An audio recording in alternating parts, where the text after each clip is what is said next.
আমার জানে আসলে কম্পন লাগে আর যে ব্যক্তির ফোনের কাপড় নাই, খাবার নাই, গরুর চাল নাই।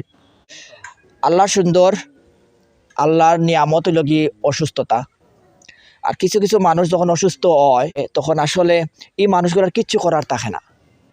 তেমন একটা ঘটনা আপনার সামনে আমি লইয়া হাজির হয়েছি, কেন আমি স্তব্ধ হয়ে গেছি। আসলে ব্যক্তির আসলে না আছে বিটা মাটি, না আছে খাওয়ার জোগাড় কোনো একটা ক্যাপাসিটি।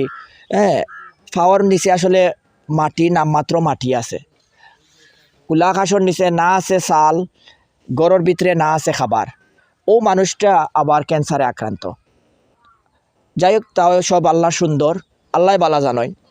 আমরা না পারিয়া আপনার কাছে আমরা হাজির হয়েছি। এই যে বাইরে লইয়া আইছি, বাই দীর্ঘ 2.5 বছর থাকি ক্যান্সারে আক্রান্ত। তাই বিবাহিত, বাচ্চা কাচ্চা নাই, ওয়াইফ আর তাই না সইন।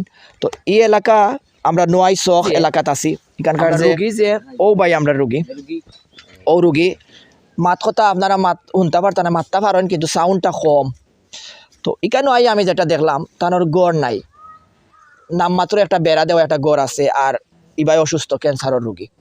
তো আমরা আপাতত গড়ও যাইয়ার না, আমরা আইয়ার যে তান্ডে চিকিৎসাটা করার, চিকিৎসার একটা ব্যবস্থা করতাম। মানে প্রাথমিক একটা চিকিৎসার ব্যবস্থা যে তাই যাইতা ডাক্তারও গিয়া যাওয়া গিয়া বুঝতা বেমারটা ঠিক কতদিন যাইব, কিলা কিতা চিকিৎসা কত টাকা যাইব, চিকিৎসা ব্যয়বার কত টাকা বহন করা লাগবো, ও জিনিসটা জানার লাগি টাকা নাই। ডাক্তারও যাওয়ারও টেকা নাই, খাওয়ারও টেকা নাই। আর ডাক্তার দেখানি তো দূরের কথা, এটা একটা বিলাসিতা মাত্র। ডাক্তার দেখানি একটা বিলাসিতা হয়ে গেছে। যাই হোক, তো ই ভাই ও শরীর নিয়েও আসেন, আমরা তাদের মাথানোর চেষ্টা করবো। আপনার নামটা কইবা? জি, এখলাস মিয়া। এখলাস ভাই কদিন থেকে এই অবস্থায় আসেন? 3 বছর মনে হইল কাছাকাছি, 2.5-3 বছরের ওলাখান। আচ্ছা, এখন আপনি কিতা চাইরা? সাহায্য চাইরা, দেশ বিদেশে যারা আসেন তারা সাহায্য চাইরা, কিতা লাগে চিকিৎসার লাগে? আচ্ছা, এখলাস ভাই না? এখলাস ভাই চাইরা যে কিছু টাকা পয়সা এখন খুবই জরুরি। কারণ হইল কি, তাই প্রাথমিক যে চিকিৎসা একটু শরীরও আরামও লাগে যাওয়ার দরকার হয়ে গেছে। তার গলা আপনারা ভিডিও দেখবা, গলাত ক্যান্সার, একটু ওটাতে খুলবা না। আসলে মুখের ভিতরে ক্যান্সার হয়েছে আজকে প্রায় 3 বছরের খান্দাত।